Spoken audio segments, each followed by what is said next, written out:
സമീർ അബ്ദുൾ തിരക്കഥ എഴുതി നിസാം ബഷീർ സംവിധാനം ചെയ്ത ഐ നോബഡി എന്ന സിനിമയെക്കുറിച്ചാണ് പറയാനായിട്ട് പോകുന്നത്. സീറ്റഡ് ത്രില്ലർ എന്ന് പറഞ്ഞു കഴിഞ്ഞാൽ അതിനപ്പുറത്ത് വല്ലതും പറയാനുണ്ടോ എന്ന് എനിക്ക് അറിയത്തില്ല. കാരണം തുടക്കം മുതലോ അവസാനം വരെ നമ്മളെ ഇങ്ങനെ പിടിച്ചിരുത്തുന്ന ഒരു സിനിമ എന്ന് പറയത്തില്ലേ, നമ്മളെ അതായത് ഫുൾ സ്പീഡിൽ പോകുന്ന ഒരു വണ്ടി എന്ന് ഓർത്താൽ, അതായത് നമ്മൾ വണ്ടി സ്റ്റാർട്ട് ചെയ്ത് വണ്ടി ഗിയറിലിട്ട് ചവിട്ടി വിടുക എന്ന് പറയത്തില്ല, ആ ഒരു പരുവായിരുന്നു സിനിമ. ആ തുടക്കത്തില് നമുക്ക് ഇൻട്രോ നായകന്റെ തുടക്കത്തിൽ തന്നെ കാണിക്കും പൃഥ്വിരാജ്. പിന്നെ നമ്മൾ ട്രെയിലറിലും ടീസറിലും ഒക്കെ കണ്ടതുപോലെ തന്നെ ഒരു ബാങ്ക് റോബറിയും അതിനുശേഷം നടക്കുന്ന സംഭവങ്ങളും ഒക്കെയാണ്. അതായത് പൃഥ്വിരാജ് ഒരു ബാങ്കിലേക്ക് കയറി ചെല്ലുന്നു, പിന്നെ അവിടെ ഒരു റോബറി നടക്കുന്നു. റോബറിയുടെ സംഭവങ്ങളൊക്കെ പിന്നെ വേറെ. അതിനകത്ത് പുള്ളി വെട്ടുപോകുന്നതാണോ അതോ പുള്ളിയാണോ ചെയ്യുന്നതെന്നുള്ളത് പ്രേക്ഷകർ കാണണം. എന്താണെങ്കിലും അതിനുശേഷം ആ ബാങ്കിൽ നിന്നൊരു 10-17 കോടി രൂപ നഷ്ടപ്പെടുന്നു. ആ ഒരു ബാങ്ക് റോബറി ആയിട്ട് ബന്ധപ്പെട്ട് പോകുന്ന സീറ്റഡ് ത്രില്ലർ സിനിമ എന്ന് വേണമെങ്കിൽ പറയാം. ആക്ഷൻ ഉണ്ടോ എന്ന് ചോദിച്ചാൽ ഒന്നാന്തരം ആക്ഷൻ ഉണ്ട്. മാസ് സീൻസ് മാത്രമേ ഉള്ളൂ. അതിനകത്ത് നമ്മളെ ബോറടിപ്പിക്കുന്ന ഒന്നുമില്ല. നമുക്ക് അത്യാവശ്യം ഗൂസ് ബംസ് തരുന്ന സാധനങ്ങളെല്ലാം ഉണ്ട് ആ സിനിമയിൽ. പൃഥ്വിരാജ്, പാർവതി തിരുവോത്ത്, പിന്നെ അവരുടെ 2 മക്കള്, എന്നാ രസമായിട്ടാ കാര്യങ്ങൾ ചെയ്തേക്കുന്നത്. അശോകൻ ഒരു പാട്ട് ഫുൾ അശോകന് വേണ്ടി കൊടുത്തേക്കാണ്. ഒരു ബാങ്ക് റോബറി നടന്നതിന് ശേഷം ആ പൈസ എവിടെ പോയി എന്നുള്ള കാര്യങ്ങൾ കുറച്ചൊക്കെ ഉണ്ട്. ആ പൈസ തപ്പി നടക്കുന്ന കുറെ സംഭവങ്ങളും കാര്യങ്ങളും എല്ലാം ഉണ്ട്. പിന്നെ റോബ് ചെയ്തവരൊക്കെ എന്താണ്, ആരാണ് എന്നൊക്കെയുള്ള കാര്യങ്ങൾ, അവരാരെ പറ്റിയാണ് വന്നത്, അവർക്ക് ആരൊക്കെയാണ് പുറകിൽ നിൽക്കുന്നത്, അങ്ങനെയുള്ള കാര്യങ്ങളാണ് ഈ സിനിമയിൽ പറയുന്നത്. ജേക്സ് ബിജോയുടെ BGM തുടക്കം മുതൽ അവസാനം വരെ നമ്മളെ ഇങ്ങനെ ത്രില്ലടിപ്പിച്ചുകൊണ്ടിരിക്കും. DOP ചെയ്ത പുള്ളിയുടെ പേര് എനിക്ക് അറിയത്തില്ല, പക്ഷെ കിട്ടില്ലം ഫ്രെയിംസ് ആയിരുന്നു കേട്ടോ, പറയാതിരിക്കാൻ മേല. ഇവരുടെ തന്നെ സിനിമകൾ നമ്മൾ നേരത്തെ കണ്ടിട്ടുള്ളതാണ്. റോഷാക്ക് എന്ന് പറയുന്ന സിനിമയൊക്കെ കാണിച്ച് നമ്മളെ ഞെട്ടിച്ചിട്ടുള്ളതാണ്. അപ്പൊ ഇതിന്റെ അകത്തും ഉണ്ട് കാറ് ചേസ് സീന്, പരിപാടികളെല്ലാം ഉണ്ട്, ആക്ഷൻ. അതുപോലെ അതായത് ഈ സിനിമ ഇച്ചിരി സമയമുണ്ട്. അതായത് നേരം പിടിച്ച്, അതായത് പെട്ടെന്ന് തീരുന്ന ഒരു പടമല്ല. പക്ഷേ ആ ഉള്ള നേരം എന്ന് പറഞ്ഞു കഴിഞ്ഞാൽ നല്ല ഞെരുപ്പായിട്ടാണ് പരിപാടി പോയേക്കുന്നത്. സിനിമയിൽ പിന്നെയുള്ള കഥാപാത്രങ്ങൾ എന്ന് പറഞ്ഞു കഴിഞ്ഞാൽ അബ്ദുൾ ഹക്കീം എന്ന് പറയുന്ന നമ്മുടെ നടനുണ്ട്. അതായത് വിനയ് ഫോർട്ടുമായിട്ട് ഒരു സാമ്യമൊക്കെ ഉള്ള നടനാണ് പുള്ളി. ഈ പറയുന്ന പോലെ പോലീസുകാരനായിട്ട് വന്നിട്ടുണ്ട്. പുള്ളിയൊക്കെ വളരെ കേന്ദ്രം, അതായത് മെയിൻ റോളാണ് പുള്ളിക്കൊക്കെ കിട്ടിയിരിക്കുന്നത്. പിന്നെ നിഷാന്ത് സാഗർ ഉണ്ട്. അതുപോലെ തന്നെ സിനിമയുടെ അവസാനത്തിലേക്ക് എത്തുമ്പോൾ വിജയരാഘവൻ വരും, നന്ദു വരും, അങ്ങനെ ഒരു കൂട്ടം ആളുകൾ. പിന്നെ ഈ ഒരു ഫാമിലിയെ ചുറ്റിപ്പറ്റിയാണ് പരിപാടി പോകുന്നത്. പറയുകയാണെങ്കിൽ രാജീവൻ എന്ന് പറയുന്ന ക്യാരക്ടർ പൃഥ്വിരാജ് അതിന് വേണ്ട രീതിയിൽ ആ നോബഡി, പുള്ളി ഞാൻ ആരോ ഒരാൾ, നോബഡി, നിങ്ങൾക്ക് ഞാൻ ആരുമല്ല എന്ന് പറയുന്ന ഒരു കൺസെപ്റ്റിലേക്കൊക്കെയാണ്. ഞാൻ ആരും അല്ലാത്തതുകൊണ്ട് എന്റെ നേരെ കുതിര കയറാം എന്നുള്ളൊരു പരുവുണ്ടല്ലോ, ആ ഒരു സെറ്റപ്പാണ് പറയുകയാണെങ്കിൽ. തുടക്കം മുതൽ എൻഡ് വരെ ഇതിനകത്ത് എന്താ പറയുന്നത്, ബാങ്ക് റോബറി ഉണ്ട്, ആക്ഷൻ ഉണ്ട്, പിന്നെ എന്നാ പറയുന്നത്, മർഡർ ഉണ്ടോ എന്ന് ചോദിച്ചാൽ മർഡർ ഇല്ല, പക്ഷെ മരണങ്ങളുണ്ട്. അതൊക്കെ എങ്ങനെയാ സംഭവിക്കുന്നത് എന്നുള്ളത് നമ്മളെ ഇങ്ങനെ കാണിച്ചുകൊണ്ടിരിക്കുക. അത്യാവശ്യം നല്ല രീതിയിൽ പൃഥ്വിരാജിന്റെ കരിയറിൽ തന്നെ ഒരു നല്ല കിണ്ണങ്കാച്ചി ത്രില്ലർ എന്ന് വേണമെങ്കിൽ നമുക്ക് പറയാം. കാരണം കുറെ നാളുകൾക്ക് ശേഷമാണ് അദ്ദേഹത്തിന്റെ ഭാഗത്തു നിന്ന് ഇങ്ങനെ ഒരു സിനിമ വരുന്നത്. ഖലീഫ എന്ന് പറയുന്ന ഒരു സിനിമ വരുന്നുണ്ട്, പക്ഷെ അതെങ്ങനെ ഇരിക്കുമെന്ന് അറിയത്തില്ല. അതിന്റെ ഒരു മാസ് സീക്വൻസ്, മാസ് റീലുകളും അതായത് മ്യൂസിക് ഒക്കെ ഇട്ട് റീൽ ചെയ്ത ആൾക്കാർ നിൽക്കുന്നുണ്ട്. പക്ഷെ ഖലീഫ വരുന്നതിന് മുന്നേ ഒരു വലിയ എന്നാ പറയുന്നത് അടിപൊളി മൂവിയാണ് കൊണ്ടുവന്ന് ഇരുത്തിയേക്കുന്നത്. ഫസ്റ്റ് ഹാഫ് ഒക്കെ എന്ന് പറഞ്ഞു കഴിഞ്ഞാൽ ഒരു രക്ഷയില്ല, തീപ്പൊരി സാധനം തന്നെ കേട്ടോ.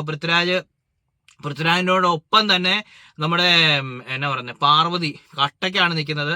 ആ ഒരു ഫാമിലി, ആ ഫാമിലിക്കകത്തെ ചെറിയ പ്രശ്നങ്ങൾ, ചെറുതല്ല കുറച്ച് വലിയ പ്രശ്നങ്ങൾ. അപ്പം ഭാര്യ ഭർത്താവ് മക്കൾ ബന്ധം, ഇതെല്ലാം ഉണ്ട്. എല്ലാവരും കിടിലൻ. പിന്നെ ഇതിനകത്ത് ഞാനൊരു കാര്യം പറയാം, മധുബാൽ എന്ന് പറയുന്ന നടനെ വളരെ സുന്ദരനായ ഒരു പോലീസുകാരനായിട്ടാണ് കാണിച്ചിരിക്കുന്നത്. കാരണം പുള്ളി മറ്റേ താടിയും മുടിയും ഒക്കെ എന്നാ പറയുക, താടിയൊക്കെ ഷേവ് ചെയ്ത് മുടിയൊക്കെ പുള്ളി വെട്ടി മിടുക്കനായിട്ട് ഈ സിനിമയിൽ വന്നിട്ടുണ്ട്. പിന്നെ എനിക്ക് തോന്നുന്നത് ശങ്കർ രാമകൃഷ്ണൻ എന്ന് തോന്നുന്ന മറ്റേ ആ ക്യാരക്ടർ ചെയ്ത ഒരു പോലീസുകാരന്റെ റോളുണ്ട്.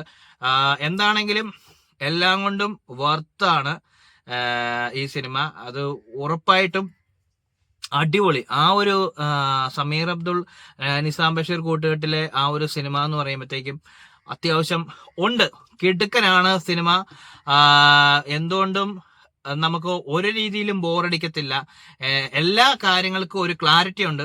നമ്മളെ സിനിമയുടെ അവസാനത്തിലേക്ക് എത്തുമ്പോൾ നമ്മൾ ഇപ്പം തീരും എന്ന് ചില കൺഫ്യൂഷൻസ് നമുക്ക് തരും.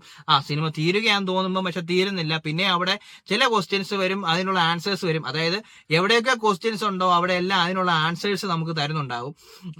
അപ്പൊ എന്തായാലും ഞാൻ ആരെയും നടന്മാരെ വിട്ടുപോയിട്ടുണ്ടോ എന്ന് എനിക്ക് അറിയത്തില്ല. പക്ഷെ എല്ലാവരും ഒന്നിനൊന്നിന് മികച്ച രീതിയിൽ തന്നെയാണ് ഈ സിനിമ ചെയ്തിരിക്കുന്നത്. ഡയറക്ഷൻ വൈസ് ഞാൻ ആദ്യം പറഞ്ഞ പോലെ തന്നെ എഴുത്തിന്റെ കാര്യം, DOP എല്ലാം കൊണ്ടും കിടലിനാണ്. അപ്പം എന്താണെങ്കിലും സൈലന്റ് ആയിട്ട് വന്നിട്ട് വയലന്റ് ആയിട്ട് പോകാന്ന് പറയത്തില്ല, ആ ഒരു സെറ്റപ്പാണ് കംപ്ലീറ്റ്ലി. അതായത് ഞാൻ പറഞ്ഞില്ലേ, ഒരു ഓട്ട മത്സരം നടക്കുന്ന പോലെ തന്നെയാണ്.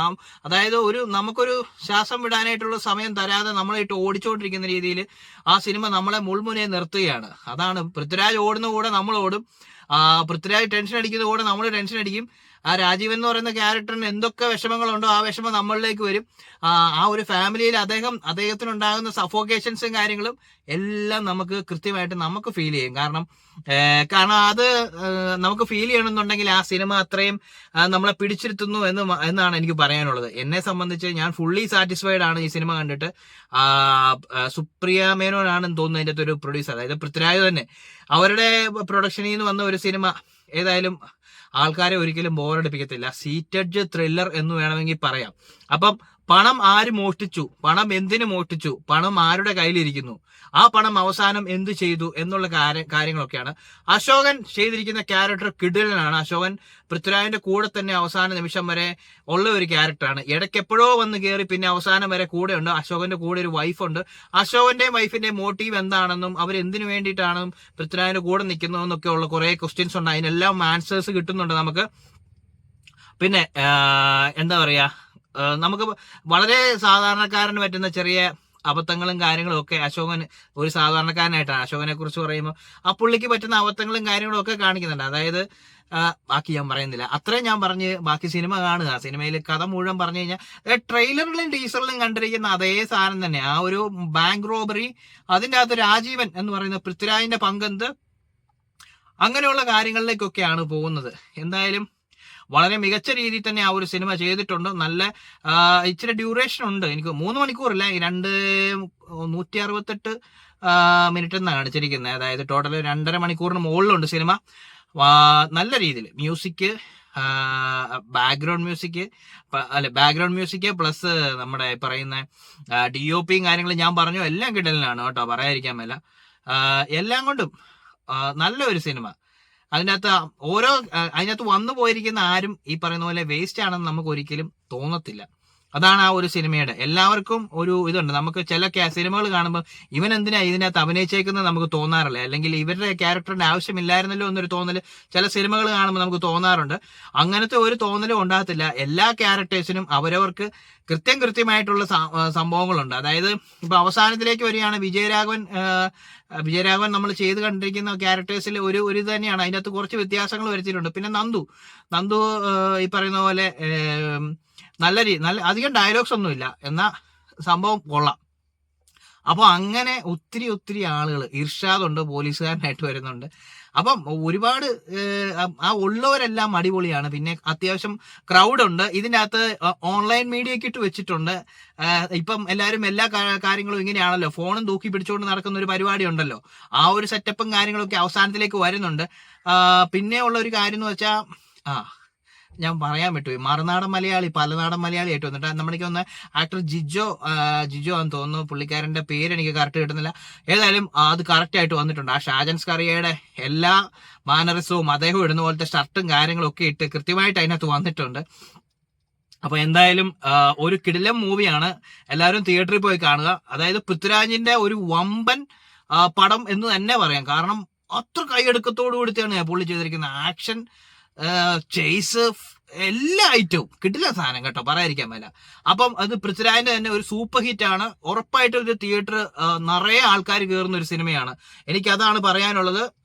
I M fully satisfied with this movie. Thank you. അപ്പം എല്ലാവരും സിനിമയൊക്കെ കണ്ടിട്ട് അഭിപ്രായങ്ങൾ പറയുക. ബൈ.